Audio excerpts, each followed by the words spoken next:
Halo Tribuners, kembali bersama saya Aswin Bintang di acara Mata Lokal Memilih. Dan kali ini kita akan berbincang dengan topik membedah peta kekuatan Pilpres 2024. Tentu bicara Pilpres jadi berbicara politik secara nasional, dan tentu sebagai bagian dari negara Indonesia, termasuk di Sulawesi Utara, saya kira tidak salah kita memperbincangkan hal ini ya. Dan saya sudah mengundang dua akademisi untuk bincang-bincang terkait dengan topik membedah peta kekuatan Pilpres 2024. Ada Prof. Wely, ada Dr. Buce. Dan seperti biasa, sebelum saya mengajak kedua akademisi untuk bincang-bincang, saya berikan kesempatan dulu untuk memperkenalkan diri. Pertama Prof. Wely dan terakhir Dr. Buce untuk memperkenalkan diri. Silakan. Ya, terima kasih. Nama saya Profesor Dr. Wely Areros, Magister Sains, staf pengajar di Fakultas Ilmu Sosial dan Politik Universitas Samratulangi, juga staf pengajar di Pasca Sarjana Unstrad, dan beberapa pengalaman mengajar di luar kampus, termasuk sempat menjadi anggota Dewan Perwakilan Rakyat Kota Manado selama 20 tahun 4 periode. Ini pengalaman saya ketika juga berkecimpung di politik. Terima kasih. Ya, Dr. Buce, silakan. Baik, nama saya Dr. Agustinus Bucepati. Sekarang mengajar di FISIP Unstrad di program studi ilmu politik. Memang dipercayakan oleh rektor sebagai kaprodi politik. Wow, jadi tepat ya. Kaprodi politik, dan saya juga mengajar di Pasca Sarjana, lebih khusus di tata kelola pemilu. Tata kelola pemilu ya. Saya kira itu. Ya. Terima kasih. Dan Tribuners, untuk menyingkat waktu, tentu saya langsung akan mengajak kedua akademisi ini untuk bincang-bincang terkait dengan topik. Saya ke Prof. Wely ya.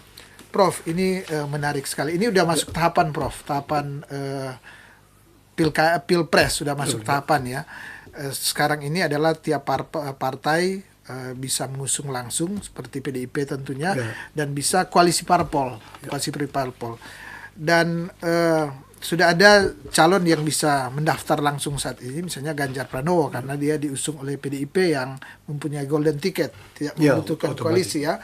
Dan ada Prabowo Subianto dengan Partai Gerindranya, dan seperti kita ketahui bersama, dia sudah dari awal sudah sangat dekat dengan PKB ya, di Koalisi Kebangkitan Indonesia Raya. Kemudian ada koalisi yang ada Anies Baswedan yang diusung oleh Koalisi Perubahan, Nasdem, Demokrat, dan PKS ya, PKS. Prof, ini Prof melihat gimana? Ini kan bisa, banyak orang yang bilang bisa 3, bisa 2, atau gimana? Dengan melihat konstelasi politik saat ini gimana, Prof? Melihat peluang-peluang. Jadi sebenarnya ini fenomena politik yang sedang terjadi ketika kita akan menyaksikan ya, melihat proses Pilpres ini. Nah, tadi dikatakan bahwa memang kemungkinan pasti terjadi. Walaupun sudah ada 3 calon presiden yang sudah sempat diisukan, kemudian masyarakat tahu secara keseluruhan, yaitu survei juga Ganjar Pranowo, ada Prabowo Subianto, dan ada Anies Baswedan. Kemungkinan bertambah juga kecil sekali. Mengapa? Karena memang kelihatannya koalisi ini sudah merucut sudah merujuk. Jadi mereka sudah membentuk kekuatan tersendiri, sehingga kemungkinan untuk ada calon-calon yang lain tidak mungkin, karena partai-partai ini sudah mengerucut, sudah bergabung. Nah, kalau PDI kan tanpa juga harus koalisi, ya sudah otomatis golden ticket. Ya. Tapi kemudian ada P3 ya di belakang backup dia. Kemudian ada koalisinya Demokrat, Nasdem kan. Koalisi pembaruan untuk persatuan kan. Ya, ada beberapa Nasdem partai dan PKS. juga. Ya, kemudian ada Demokrat ya, Prabowo dengan partainya ya. Nasdem juga di dalam ada PKB. Nah, apakah kemungkinan bisa bertambah? Kalau menurut saya, sementara ini memang agak susah, karena partai-partai ini sudah mulai membentuk kekuatan kan? Sudah membentuk kekuatan. dan mereka memang sudah tercover memang dalam satu koalisi, ya. Jadi, nah, tetapi kemungkinan yang kalau dikatakan bisa 2 itu mungkin kalau sudah lari 3 ini, putaran berikut bisa cuma 2, bisa cuma 2, pasti itu. Iya. Tapi kalau pertama saya lihat Pasti peluangnya 3, kecil, karena memang sudah tahap berikut ini kan sudah berapa kali penyaringan koalisi partai-partai kan, tinggal sekarang menentukan yang sulitnya adalah mencari calon wakil presiden, cawapresnya ya. Bab harus yang tepat. Jadi kalau elektabilitas orang calon presiden dia rendah di dalam partai, kemudian dia rendah di luar partai, itu akan gagal. Nah, mereka harus mencari juga, ya, calon presiden yang memang elektabilitasnya dalam partai itu besar di luar besar, sehingga dia akan memperkuat ini toh posisi presiden. Ada chemistry ya, ada saling ini ya. Ya, tapi calon presidennya juga kayak Prabowo, ya misalnya dia harus besar dalam elektabilitas dalam partai, tapi di luar partai juga elektabilitasnya harus besar. Diterima eksternal ya. Ya, diterima eksternal, nah, makanya. Sehingga kemungkinan posisi ketiga presiden ini akan berkompetisi secara secara hebat ya. Iya. Saya ke Dr. Buce. Dr. Buce, ini tadi sudah ada dari Prof ya, Prof Eli. Tapi gimana Dr. Buce melihat ini konstelasi nasional ya, yang tadi sudah dikatakan sudah bakal capresnya sudah mengerucut ke 3 orang ya, 3 figur, dan kecil kemungkinan akan muncul lagi figur yang lain, walaupun di politik bisa aja terjadi sesuatu ya di politik ya. Dan selain PDIP, tentu partai-partai ini akan terus berkoalisi, melakukan pacaran-pacaran ya, untuk ini. Gimana Dokter Buce melihat ini konstelasi sekarang ini? Memang kalau ikut aturan untuk pencalonan dalam tahapan pencalonan Pilpres sesuai peraturan Komisi KPU nomor 3 tahun 2022, tahapannya nanti mulai tanggal 19 Oktober. Oktober 19 Oktober 2023. Pendaftaran itu baru mulai masuk tahapan pendaftaran KPU. Jadi kalau sekarang bilang sudah ada calon, menurut saya belum. Masih riak-riak di sana sini. Bakal calon baru ya? Memang masih bakal calon. Memang bakal calon ini memang sudah muncul dari awal-awal, bahwa sudah disampaikan kalau dilihat ada 3 secara nasional. Dan ketiga ini menurut saya apa juga yang sudah disampaikan oleh Prof Eli. Memang ketiga calon ini untuk sekarang saya mengatakan masih 3-3 ini sama kuat. Kenapa? Karena saya juga mesti melihat siapa wakil dia. Betul. Kalau seandainya kan mempengaruhi ya. Karena wakil juga bisa membuat calon presiden ini suaranya akan bertambah. Tapi memang kalau ikut survei, saya melihat bukan survei calon presiden, tapi survei ketokohan dari 3 orang ini. Memang kalau survei dari ketiga ketokohan ini, Ganjar ini baru. Prabowo ini sudah berapa kali bertanding, ya toh? Anies juga baru. Jadi kalau sesuai pengalaman, saya melihat Prabowo ini sudah belajar dari kekalahan. Maka mungkin dia sudah lebih siap dari kedua calon ya. Kalau melihat ketokohan ini. Tapi walaupun dia sudah punya kesiapan, saya sanksi kalau salah memasang wakil. Nah, ini sangat menentukan ya. Sangat menentukan wakil ini. Karena wakil ini ya akan menggenjot suara juga. Tapi saya harus katakan bahwa dari ketiga ketokohan ini, 3 ini adalah tokoh nasional yang cukup baik. Mungkin itu yang awal saya katakan. Nanti mungkin saya akan Dokter Buca, ini menarik tadi sudah disentil ya bahwa ketokohan dari ketika bakal capres ini mempengaruhi juga, tapi yang tidak kalah penting juga nanti apabila sudah dipasangkan ya, sudah dipasangkan. Dokter Buca, ini ada orang yang ngomongkan bahwa di Indonesia ini sebenarnya untuk menjadi calon presiden hanya ditentukan di daerah Jawa kalau melihat jumlah penduduk ya, dengan Jawa Barat yang kurang lebih mungkin 40-an ribu, kemudian Jawa Timur 30 lebih ya, 35, 36 ribu, begitu juga Jawa Tengah ya, Jawa Tengah. Sumatera pun, seluruh Sumatera kalau tidak salah hanya sekitar 30-an ribu lebih. Jadi memang sangat dominan di sini. Kemudian Sulawesi kita sudah Makassar, Sulut ya 7 ribuan ya. Jadi artinya persaingan ini di daerah Jawa. Dan berdasarkan survei terakhir Jawa Tengah dan sebagian Jawa Timur dikuasai oleh Ganjar Pranowo, Jawa Barat oleh Prabowo. Itu yang pertama. Kedua, secara politik kita ada nasional, ada yang berbasis nasional, ada yang berbasis agama ya. Kalau kita melihat di partai-partai kan itu ada PDIP, mungkin nasional, kemudian Golkar, ada Gerindra, bisa Nasdem. Kemudian agama ada P3, PKS. PKB, PAN. Gimana Dokter Buca? Itu yang saya ini. Ini saya sudah mau stres, jangan terjadi ada politik identitas. Ya. Yang saya takutkan sekarang, tokoh-tokoh atau yang berkuasa sekarang ini berkoalisi bukan dengan partai, tapi dia sudah mulai berkoalisi dengan tokoh-tokoh agama, ya? Atau tokoh-tokoh pendidikan. Ya. Kalau pendidikan dan agama itu sudah masuk dalam kekuasaan dan dimainkan dalam politik, ini menurut saya ini celakanya politik identitas.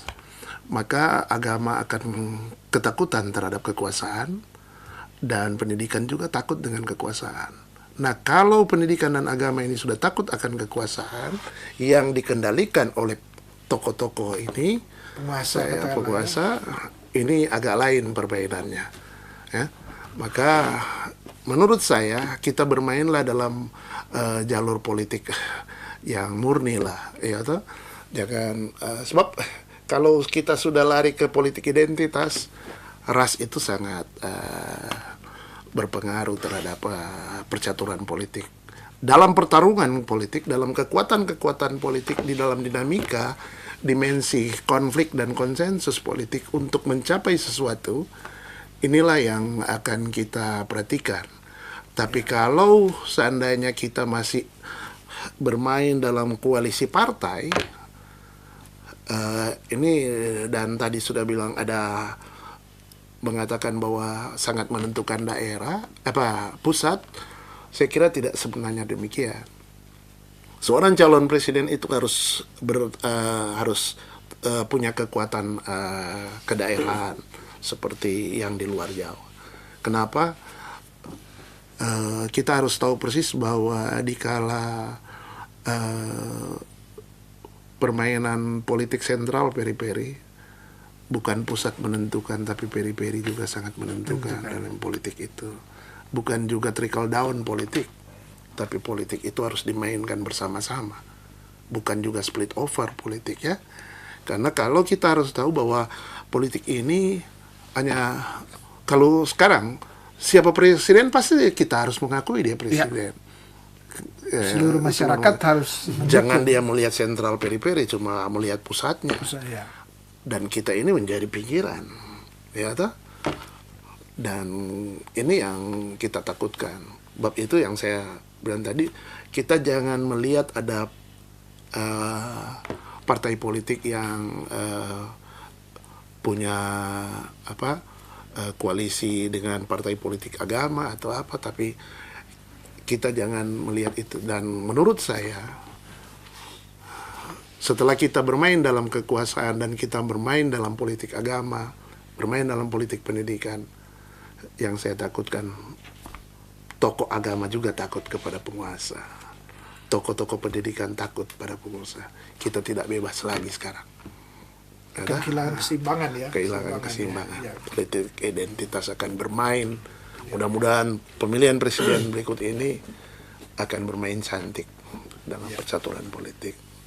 Oke. Ya, saya ke Prof. Prof, ini menarik ya, saya ulangi lagi yang ini bahwa secara nasional sebenarnya terus ada persaingan kompetisi antara kalangan nasionalis dan agama. Itu mau dikata bahwa itu bagian dari politik identitas, tapi faktanya kan memang ada kan. Ya. Ada. Dan ini selalu untuk elektoral untuk elektoral ini selalu dimainkan, sehingga justru itu contoh kemarin ya, di Pilpres kemarin Pak Jokowi mengambil Maruf Amin karena memang perwakilan dari NU kalangan yang besar ya, sehingga diharapkan akan menarik suara dari NU sehingga secara elektoral menang dan terbukti memang unggul ya, unggul.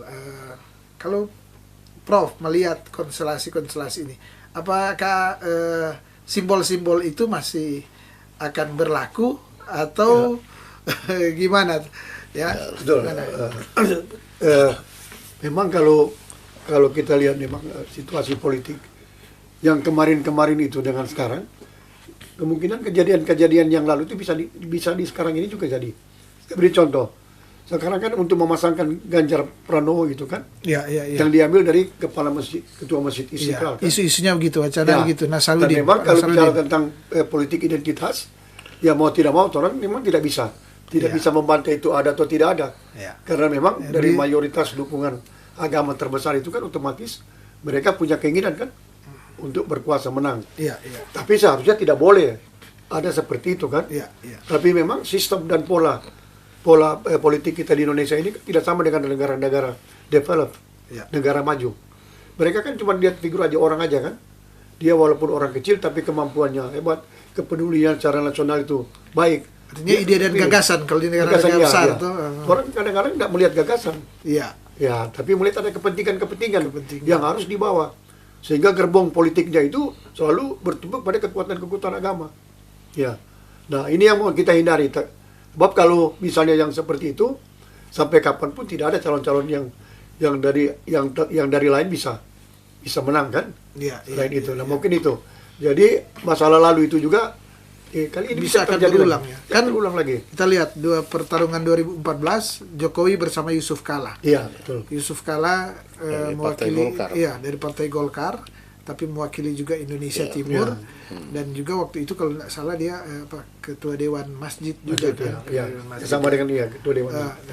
Sehingga kemudian sekali lagi di 2019 Ma'ruf Amin ya. Ma'ruf Amin yang NU, tidak diperhitungkan ya. Iya, betul. Dan kita tidak tahu di 2024 ini konstelasinya gimana, apakah akan seperti yang 2014 dan 2000 ini ya. Atau gimana kalau ada ini kamu lihat ini. Jadi itu yang saya katakan tadi bahwa memilih calon wakil presiden ini harus hati-hati memang. Betul. Ya. Karena tadi elektabilitas di dalam kekuatan partai itu besar, di luar besar. Iya. Nah, termasuk yang tadi yang saya katakan. Jadi kemungkinan di dalam internal harus kuat dan eksternal juga ya. Ya, di eksternal juga harus kuat. Itu salah satu. Jadi ya kita tetap melihat aja kondisi kan persaingannya seperti apa. Ya. Jadi itu fenomena memang. Iya. Dokter Uca, ini kan menarik. Ya, seperti tadi di pusat juga tentu menginginkan sesuatu. Orang ini yang di pinggiran pasti juga berharap orang bilang ada tampias kemari. Siapapun yang memimpin, tentu orang berharap ada pembangunan, ada sesuatu yang membuat orang sejahtera yang terutama di Indonesia Timur ya. Sehingga menjadi dream selalu kan bahwa pemerintahan berikut selalu memperhatikan di selain Jawa. Karena memang faktanya pembangunan di Indonesia Timur masih sangat kurang ya dari Sulawesi Selatan, Manado, Maluku, Papua itu membutuhkan perhatian. Bagaimana Dokter Ucak melihat ya orang punya peluang ya orang yang di pinggiran termasuk Indonesia Timur untuk ya siapa tahu wakil tuh atau apa atau gimana? Memang seperti yang tadi sudah disampaikan waktu Jokowi dengan Yusuf Kala. Yusuf Kala Ya, itu bisa dikatakan mewakili Indonesia Timur. Selain Pada waktu NU ya. Pada waktu dia mewakili Indonesia Timur kan Makassar itu sangat maju. Ya. Semuanya itu sampai Bandara diperluas. dan sebagainya. Nah, peluang-peluang untuk kedaerahan ini cukup tinggi. Nah, sekarang kalau saya katakan kita hanya bilang bahwa calon presiden ini hanya dari Jawa atau apa ya toh? Ya.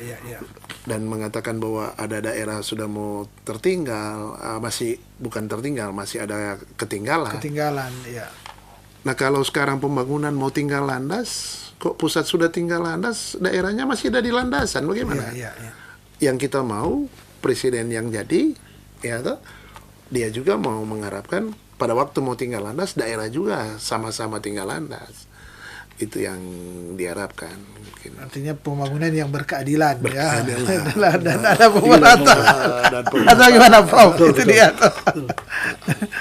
Kan sebenarnya kita sebagai masyarakat masyarakat tentu hanya menginginkan bahwa siapapun pemerintahan nanti tentu dia harus melanjutkan pembangunan yang baik yang misalnya di pemerintahan saat ini apa yang bagus kan orang saya kira dilanjutkan. Ya, di negara-negara lain juga kan begitu. Siapapun presidennya kalau hal-hal yang baik dilanjutkan sehingga ada kesinambungan pembangunan dan ujung-ujungnya masyarakat kan akan ini. Soalnya sekarang sudah berbeda.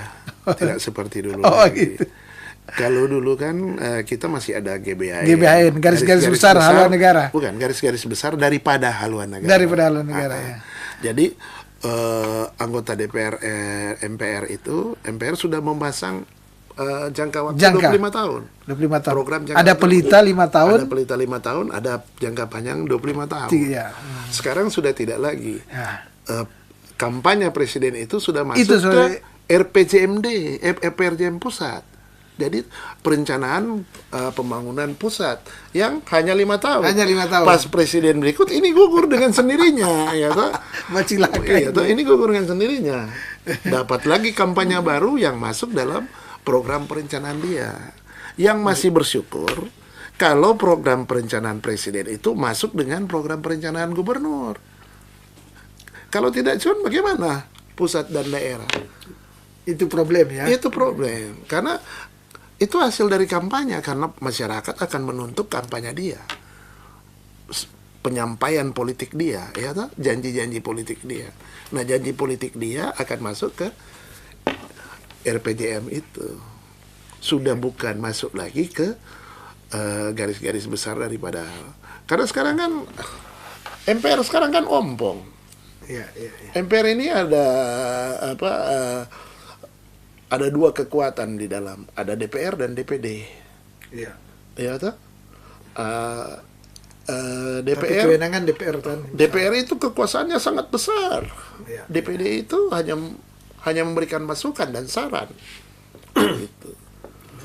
Jadi dan MPR sekarang kan tidak mampu memberhentikan presiden dan tidak mampu memilih presiden. Betul, Yang mampu memilih presiden adalah rakyat. kedaulatan. Sekarang kan kedaulatan rakyat ada di atas ada di atas segala-galanya. Iya. Dulu rakyat Kedaulatannya- memilih MPR dan MPR memilih presiden. Presiden adalah mandataris MPR. Rakyat mau berhenti kan nggak bisa. Harus sidang MPR. Karena itu rakyat kedaulatan nak kasih Rakyat apa? pada MPR. MPR. Gitu. Kalau sekarang Sekarang memang kan. ada petorang. Petorang ini mau memberhentikan presiden harus ada apa rakyat. Makanya mungkin ini kan salah satu perbedaan ini. Iya. Masa-masa yang lalu dulu memang betul repelita, kemudian pelita tiap 5 tahun, Tiap 5 tahun. evaluasi pembangunan, ke depan 5 tahun lagi itu. Dan sekarang dengan pola ini kan terkesan itu pola orde lama modelnya kan, sehingga itu direkayasa lagi kan, diperbarui. Nah di saat-saat ini kan dari pemimpin ke pemimpin negara yang kita lewat ini baru Jokowi yang punya perhatian besar kan ke daerah-daerah. Nah itu sebabnya Jokowi dia punya tanggung jawab besar untuk menentukan siapa jadi presiden ke depan.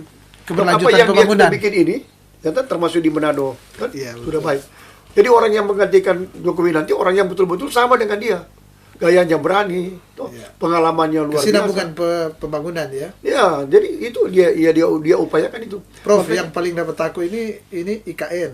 Kalau Ya. ganti presiden kok dia tidak selanjut. Nah, Bagaimana makanya- ini? ya, itu betul. Jadi Apa makanya- IKN apa ibu kota. ibu kota Nusantara Dan kan? itu adalah ketakutan dia. Ya, makanya itu. Iya dan, dong, ya, iya. Itu sangat sekatut. Dan itu Sebab itu biayanya bukan itu kecil. hanya sebagai keputusan presiden. Tadi keputusan presiden baru bisa membuat keputusan presiden baru. Itu tidak saya kira diundangkan itu. Belum diundangkan. Keputusan presiden yang diusulkan untuk diundangkan. Diundangkan. Gitu. Karena itu triliunan, Prof. Kalau Ya, dia itu maksudnya. Jadi kalau mau dibiarkan itu kasihan kan uang negara yang Dan ini sudah sekian sementara besar. dibangun. Tapi kalau menurut kita dia jalan, pasti jalan itu. dia akan jalan gitu ya. Kemudian kan tingkat kesulitannya di ibu kota itu kan sudah terlalu padat, Terlalu padat, kan? iya. Dan kemudian suasana ekonominya juga tidak terjamin kan. Nah, mungkin dengan apa ya, ibu kota yang baru kan mungkin Lebih kondisi yang leluasa lebih, untuk ya. bangun dan mungkin untuk pemerataan pembangunan Ya. lebih ini untuk lebih mudah dijangkau. Ya, kan, jadi di tidak timur. lagi ke Indonesia timur, barat kan ke timur Barat, sekarang sudah ke iya. timur kan ke ibu kota ini. Betul, betul. Walaupun di Kalimantan tapi di timur ini kan. Timur, iya. Makanya dari dulu kerinduan kita kan ada perimbangan. Jangan cuma perimbangan. di barat terus yang dibangun, sementara di timur diabaikan. Karena jalan kereta api Makassar sudah ada semua kan. Betul. Jalan Papua yang 45 kilo dibangun Jokowi itu kan sudah. Jadi Katanya masyarakat jadi sudah, Prof jadi rupa di Amerika, kota bisnisnya di New York, tapi Iya. ibu kotanya di Washington. Washington, ya. Ya, seperti itu. Jadi seperti itu. Jadi orang Jawa juga jangan. ya, jadi kecil bisnisnya hati. di Jakarta. Iya, betul. Toh, pemerintahnya kendalikan dari Kalimantan. Kalimantan. Iya, jadi ndak tumpang tindih semerawut. Tumpang toh. tindih, Ini kan iya. semerawut semua. Nah, mungkin seperti itu. tepat. Menurut saya. Jadi makanya Jokowi hati-hati sekali ini. Betul, betul. Ya, dia mesti kawal walaupun dia tidak bermain, tapi iya. pemikirannya bermain. Mantap sekali Prof Dia Nabil. tidak- Tunggu, kita mau tanya dulu Prof. Prof, ini menentukan tadi Prof Ucok bilang Iya, salah satu menentukan wakil toh. Ini ada beberapa nama kan. Ada Sandiaga Uno Ya, yang secara ini marga Gorontalo dia. dan juga pengusaha berbasis pengusaha nasional, artinya secara finansial ya mampu ikut membiayai Iya. kalau dia capres ya atau cawapres ya, karena bilang untuk ngikut ini kurang lebih ada 50 triliun Ya. untuk memenangkan capres ini ya. Kemudian ada Erick Thohir ya. Erick Thohir pengusaha juga Betul, termasuk betul, di sepak bola. Kemudian dari tokoh agama tadi disebut ada Nasaruddin ya, Ya. Nasaruddin kepala Masjid Istiqlal. Kemudian ada Ridwan Kamil ya. Ya. Ada Ridwan Kamil, ada Iya, AHY. jadi ada 7 ya memang. ada. Ridwan Gimana Kamil, kalau melihat Agus Ari Mukti ini. Iya, Hari Ya. Yudhoyono. Iya, Yudhoyono, ada Erick Thohir, ada Sandiaga Uno, ada Puan Maharani, Iya. Herlangga Hartarto, Muhaimin Iskandar. Ini Ya. tokoh-tokoh yang mau Tokoh-tokoh, dipasangkan iya. ini, mau dipasangkan di wakil sekretaris. Tapi kalau mau lihat hasil surveinya juga, kalau Ridwan Kamil 5,4%, Agus Harimurti Yudhoyono 3,5%, Erick Thohir 3,2%, Sandiaga Uno 2,8%, Puan Maharani 2,4%, Erlangga Hartarto 2,2%. Bayangkan ketua partai. Muhaimin iya. Iskandar Itu apa 1,9%. cawapres kan? Untuk Iya, cawapres iya. ya. Kecil sekali PH. Nah, ini punya dia persoalan kan? Iya. Elektabilitas bagaimana itu? Rendah itu ya. Memang ada dalam pemilihan kan seperti ada partai, ada PDI, Ya. ada P3, ada Golkar dan sebagainya. Memang kalau kita lihat elektabilitas daripada partai politik, memang ketua Golkar itu sangat berpeluang. Kenapa dia karena dia punya, dan Golkar kalau saya lihat dia tidak pernah bermain dalam posisi selalu harus menang. Dia bermain, orang Manado bilang bermain safe kok. Yang penting di pemerintahan. Yang penting di pemerintahan dan politik dia bisa mengatur. Ikut mengatur ya. Ikut mengatur. Nah, ini yang kita lihat.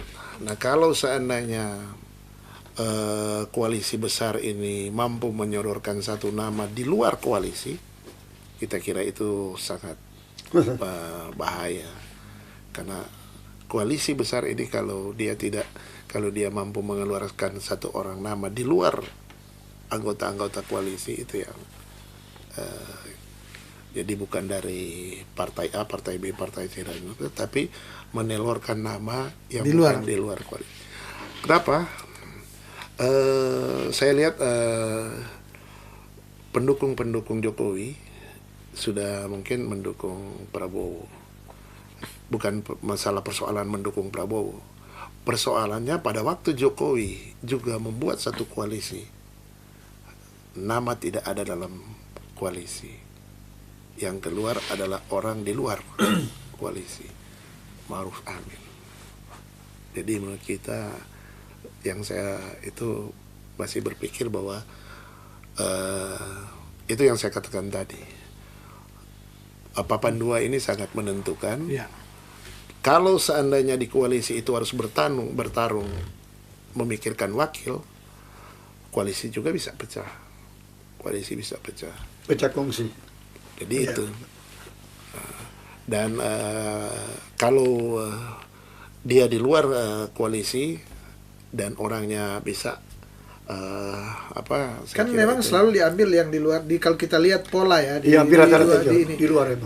Yusuf Kala kemarin diambil juga karena dia sudah tidak ketua Golkar ya. Masih ketua Golkar pada saat itu. Sudah. Dia ketua Dewan Penasihat Golkar. Iya, tapi bukan ketua Golkar ya. Betul, bukan. Tapi kalau di Golkar itu, kalau ketua Dewan Penasihat itu masih sangat menentukan ini ya. Tapi waktu di periode pertama kelihatan sekali Jokowi sangat dominan loh. Tidak seperti waktu Yusuf Kala menjadi wakil SBY. Waktu itu kan kelihatan dua matahari. Artinya power dari Yusuf Kala sangat kelihatan. Tapi ketika dia berpasangan dengan Jokowi, tidak nampak, tidak kelihatan seperti ketika SBY itu ya, kalau tidak salah lihat ya. Kemudian Ma'ruf Amin ini kelihatan sekali ya, sangat kelihatan Jokowi yang bermain sendiri kan, kelihatan. Ini kan pasti pada saat terjadi kesepakatan antara papan 1 dan papan 2, presiden dan wakil presiden, tentunya mereka sudah melakukan komitmen-komitmen. Nah, komitmen-komitmen ini tentunya mereka kan ini adalah negarawan yang pasti taat pada komitmen. Dan komitmen ini sudah diatur lebih awal. Memang kelihatan ya. Tupoksi dari presiden dan wakil presiden berbeda. Tupoksi wakil presiden itu dari dulu itu sebenarnya cuma di bidang-bidang pengawasan. Dia tidak banyak mengambil alih. Memang kalau kita lihat ke bawah, ke gubernur dan wakil gubernur, yang banyak kali wakil gubernur berpikir gubernur. Iya, sehingga bersalah. Karena dua-dua bukan negarawan wakilnya. Kalau presiden dan wakil presiden ini adalah negarawan yang taat antara komitmen. Betul. Bupati wali kota, banyak wali kota memikir wali kota. Padahal tidak ada SK wali kota, apa wakil. Semua harus dari wali kota atau bupati. Dan menurut saya wakil yang akan dipilih adalah wakil seorang negarawan. Pasti. Negarawan ya. Iya. Ya. Ini Prof, ini menariknya gini kan. Dari 3 nama yang menyeruak ini ya, Ganjar Pranowo, Prabowo Subianto, Anies Baswedan, kelihatannya 2 dekat dengan Jokowi. Prabowo sangat dekat, buktinya Menhan, Menteri, walaupun sempat bersaing di 2 pilpres, tapi dengan diberikan jabatan Menhan di periode ini, kemudian keakraban yang tercipta dan diperlihatkan ke publik, rasa-rasanya dekatlah saat ini ya dengan ini. Itu saya katakan tadi. Kemudian bahwa Ganjar katanya dari awal selentingan beredar bahwa di-endorse oleh Jokowi sendiri. Tinggal Anies Baswedan yang dikatakan antitesa dari Jokowi. Artinya ini dua gimana? Jadi ya memang kalau saya coba cermati di beberapa hari terakhir ini. Jadi sedang dipasang ini head to head dari dua orang yang dekat dengan Jokowi. Jadi Ganjar sama Prabowo ini. Jadi kalau head to head posisinya memang sementara kan Prabowo 52%. 52%. Sekian. Kemudian Ganjar di 35,% Sangat jauh sebenarnya. jauh. Kalau Anies Baswedan memang ada di bawah di 11,sekian%. Ini artinya apa? Dua figur presiden ini memang apa ya? Qualified. Ya, qualified. Memang mereka habis kalau habis. Toh? Itu sehingga tadi betul. Hitungan Jawa, Sumatera itu, Bali itu mereka harus memang berebut suara ketat gitu. Kalau di luar daerah mungkin Elektoralnya ya. Ya, elektoralnya. Iya. Nah, jadi kalau head to head memang kelihatannya masih Prabowo yang di atas. Yang di atas. Iya. Tapi ini kan baru belum presiden tetap ini. Iya, Calon iya, kan masih iya. calon. Ini Tapi, calon, ya. Ya, sementara berkembang seperti itu memang. Iya. Ya, memang orang dalam lingkungan pemerintahan kan Prabowo toh. Ya, orang yang memang ada di bawah. Ya, Presiden langsung ya. Jadi presiden memang nggak tahu persis itu. Coba dia berpikirnya nggak tahu persis. Gimana bagi Kalau Dr. saya Richard? bukan persoalan apa, tapi saya bukan saya mau Prabowo apa Anies atau Ganjar, ya. Tapi orang yang bertarung ini belajar dari kekalahan ini bisa karena dia sudah 2 kali atau apa belajar dari 3 malahan. Iya. Kemarin dia mewakil lupa Mega kan di awal. Karena Pak dia Prabowo. belajar dari kekalahan mungkin ya. itu yang sangat apa, orang kalau belajar dari kekalahan itu akan melejit. Orang yang belum ada beban saya kira tidak akan seperti yang sudah pernah. Ini maksudnya sama dengan tadi semua. Ya. Tribuner, saya kira ini menarik ya bahwa analisa-analisa ini adalah memberikan sebenarnya wawasan kepada kita ya bahwa dan melatih juga kecermatan kita tentu ya sebagai masyarakat. Orang harus melihat kan ini kan fenomena-fenomena menjelang Pilpres. Karena Setuju itu. sekarang ini kan katanya Pilpres ini dan semua pemilihan-pemilihan ini semacam industri, sehingga sebenarnya dari fenomena-fenomena yang ada kita udah bisa melihat tanda tanyanya yang menuju ini. Karena kalau dia selisih jauh kemudian dengan waktu sekian kira-kira kan hitung-hitungannya gitu kan ada kan. Karena hitung-hitungan itu selalu tentu waktu dan uang pasti. Uang artinya bukan money politik tapi uang untuk bagaimana melakukan konsolidasi, mobilisasi politik kan tentu membutuhkan biaya untuk mobilisasi turun politik ke itu mahal harganya. Betul. Betul. Jadi bukan money politik. Bukan ya. Mobilisasi politik itu mahal harganya. Iya, kan sekarang bisa dihitung. Saya misalnya sekian elektabilitas saya misalnya 50. Dr. Bucek misalnya 35, berarti selisihnya sekian dan untuk merebut ini membutuhkan sekian, biaya sekian untuk mobilisasi kan begitu Prof. Toh bisa dihitung itu ketinggalan sekian untuk mengejar itu membutuhkan saya turun sekian, berarti ada kos-kos yang harus keluar sekian, itu sama dengan politik uang ya.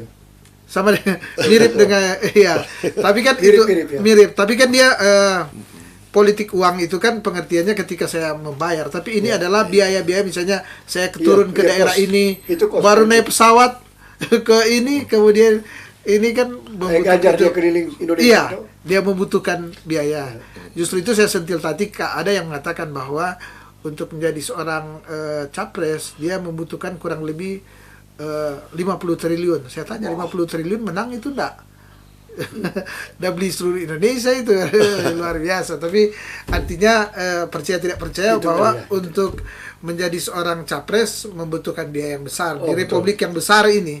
Orang di penduduk yang nomor 5 terbesar mungkin di penduduk. Jadi memang biaya politik tinggi. Biaya politik tinggi. Betul, setuju. Memang kalau Prof kok bisa pernah politik praktis, jadi lebih mudah ini lagi tuh. Tapi memang kalau dulu memang tidak ada politik uang. Sekarang ada kader-kader yang hebat, seperti Dr. Bucek. Kalau dia calon DPR misalnya, provinsi. Kehebatannya itu akan kalah dengan uang. Iya, iya. Jadi orang memilih orang walaupun tidak punya kemampuan, integritasnya tidak terukur teruji, toh tidak profesional, tapi dia bisa jadi. Nah itu justru menghambat nih kader-kader yang hebat. Kader yang punya kemampuan akhirnya tidak sampai ke Gedung Putih misalnya, toh. Yang sampai di orang-orang yang sebenarnya tidak punya kemampuan apa-apa tapi punya ini. Iya, iya. Di politik itu sekarang jadi Konsekuensi di ini ya, di pemilihan langsung ini ya, Iya. yang melibatkan masyarakat. Memang ada satu masyarakat hal dunia, yang agak apa terjadi di pemilihan anggota DPR apa ya?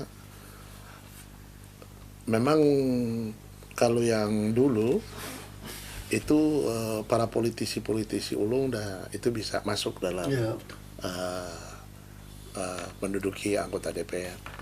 Kalau sekarang, kalau dulu itu penguasa mengatur pengusaha. Ya, Kalau sekarang banyak pengusaha muda ingin menjadi penguasa. Maka mereka pengusaha muda masuk ke DPR, masuk mencalonkan diri. Ya. Maka mereka sudah jadi pengusaha, masuk penguasa, maka penguasa Selesai. dikuasai oleh pengusaha. Menciptakan oligarki. Makanya sekarang DPR RI kan lagi perlu hiburan. DPR sekarang perlu hiburan kan? Iya, iya. Artis-artis jadi anggota DPR semua. Baik ada yang penyanyi, pemain film kan semua. Sudah berpikir negara kan mereka. Itu. Karena yang dikejar kan elektoral. Mereka nama sudah ada. Iya. Uang juga ada. Kemudian kalau soal artis top kan. Seperti sekarang Prof mungkin sulit bertanding. Sudah bisa. Sudah bisa. Biar hebat, biar pengalaman Mungkin banyak. sudah tidak punya dana. Iya. Tapi penguasa ini kan untuk menjadi ini pengusaha muda yang belum tahu persis untuk menjadi anggota DPR, tapi dia sudah bertarung dan dia punya duit. Iya. Dia pengusaha muda, setelah dia duduk dia menjadi penguasa, dan penguasa yang Apalagi juga menjadi pengusaha. Presiden. Nah, Sekarang kita dengar-dengar untuk jadi ini pun ya, misalnya di Manado cuma menjadi di dapil Wenang Wanea misalnya, ya kurang lebih 300 sampai 500 juta untuk kurang lagi ya. Artinya belum tentu menang, berarti Prof maksud. Memang kalau Mengenai ini kalau money karena politik, ada yang miliar, ada yang 1 M, 1,5. money politik itu Kali makin nggak ke jadi, atas, makin ke atas itu money politik itu menjadi kurang. Karena besar kan, ya. Dan mungkin mobilisasi politiknya yang lebih besar. Makin ke bawah money politik itu menjadi kuat karena dia berhadapan langsung. Jadi kalau seandainya orang yang mencalonkan diri menjadi presiden, kita pasti tidak akan mendapat money politik. Cuma kepercayaan kita bahwa si A bisa memimpin bangsa dengan baik, saya mungkin memilih jadi itu tajam ke bawah, tumpul ke atas. Ya, no? Jadi makin ke atas money politiknya mungkin berkurang, tapi mobilisasi politiknya lah yang begitu tinggi. Tapi makin ke bawah, anggota DPR sama tadi bilang, iya, dia akan main politiknya lebih karena mudah, dia bertarung lebih kecil, dia bisa melihat Ada kemarin tuh anggota dewan semua itu. Iya. Franco, Wangko, Iya. ada contoh saja Manado, Malalayang apa? Sario. Kursi yang diperebutkan mungkin 9 atau 10. 9. Tiap partai harus mencalonkan 9 kali 2, 18 orang. Ada pengurangan mungkin kalau salah, Sario Malang. Kan ada tapi pindah ke Tebinting. Iya. Tebinting ya. Jadi kalau umpama Jadi dapil 2, masuk dapil 2. Dia 8 Iya. kali 2 16. Tiap partai mencalonkan 16 orang. Kalau ada 10 partai berarti ada 10 kali dan 80 orang mau bertarung untuk 9 kursi. 8 kursi. Nah, makin besar itu 8 kali, kalau 8 partai kan ada berapa partai? Kalau ada 10 partai ya 10 partai. Nah, 10 kali 8. Memang kalau Sario Malang masih 5 kursi masih bisa PDI kelihatannya. Kalau 80 kelihatan kuat ya. Kalau 80 bertarung untuk 8 kursi berarti money politik, punya kekuasaan. Iya. Gitu. Tinggi, betul, betul. Sudah boleh dimungkiri itu. Pesta Fakta. lagi itu tuh, Fakta itu. tapi itu bukan bagian dari itu yang disebut pesta demokrasi, bukan kan sebenarnya. Sebenarnya Memang kan- bukan. Masyarakat Bukan. menganggap bahwa itulah pesta. Itu yang namanya pengucapan demokrasi itu. Pengucapan demokrasi. Kembali dulu ke ya. Ya, Tribunal saya kira bincang-bincang tadi ya sudah membedah banyak hal ya terkait dengan peta kekuatan Pilpres 2024 yang memang saat ini tentu masih akan mengerucut lagi ya, karena ini masih bakal-bakal. Iya, Pak Bakal ya. Walaupun orang bilang kurang SO 3 ini dia, ya tadi disebutkan ya pasti dong SO 3 yang lebih tidak mungkin tertambah, tak kurang iyo. Ya, Tak kurang iyo malah tambah Nggak sangat mungkin ya.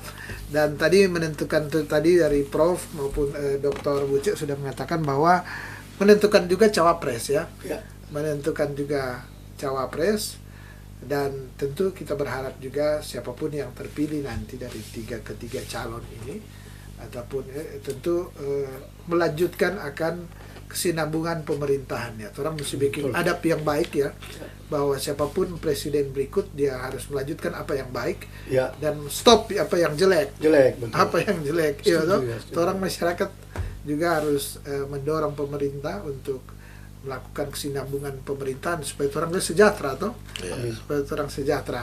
Dan Tribuners tentu banyak hal lagi yang akan kita bincangkan, tapi waktu kita yang terbatas, Prof dan Dr. Bucek. Tapi seperti biasa, sebelum saya nutup bincang-bincang ini, saya berikan kesempatan ada closing statement dari kedua narasumber. Pertama Prof Weli, kemudian Dr. Bucek. Dipersilakan. Ya, barangkali harapan saya semoga suara rakyat ini digunakan sebaik mungkin untuk kepentingan negara.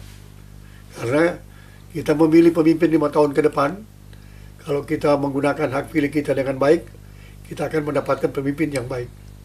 Tapi kalau kemudian kita tidak menggunakan hak pilih kita, maka pembangunan ke depan juga akan bisa terhambat. Karena tidak memilih pemimpin yang baik. Ya tergantung kita ya. Tergantung kita ya. orang, ya. Rakyat pemegangnya, kedaulatannya. Ya.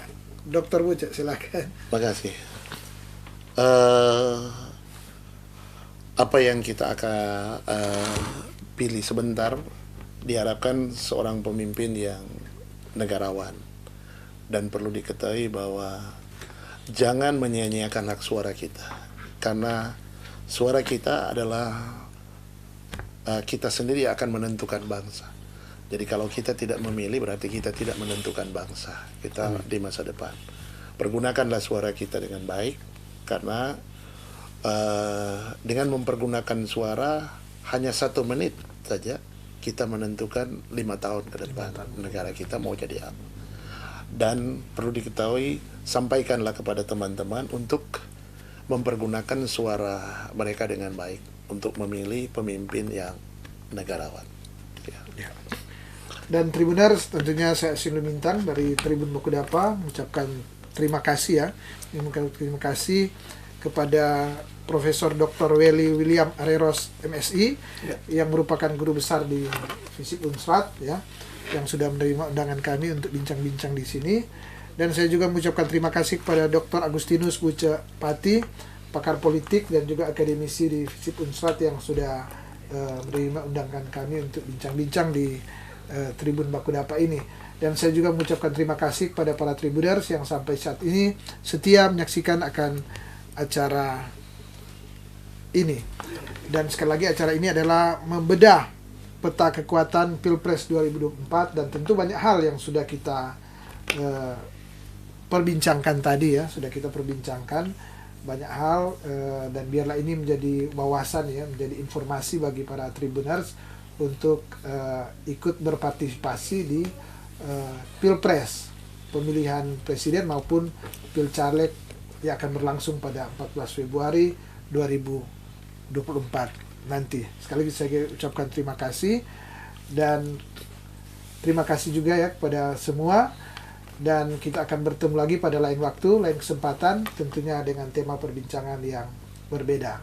Mata lokal menjangkau Indonesia.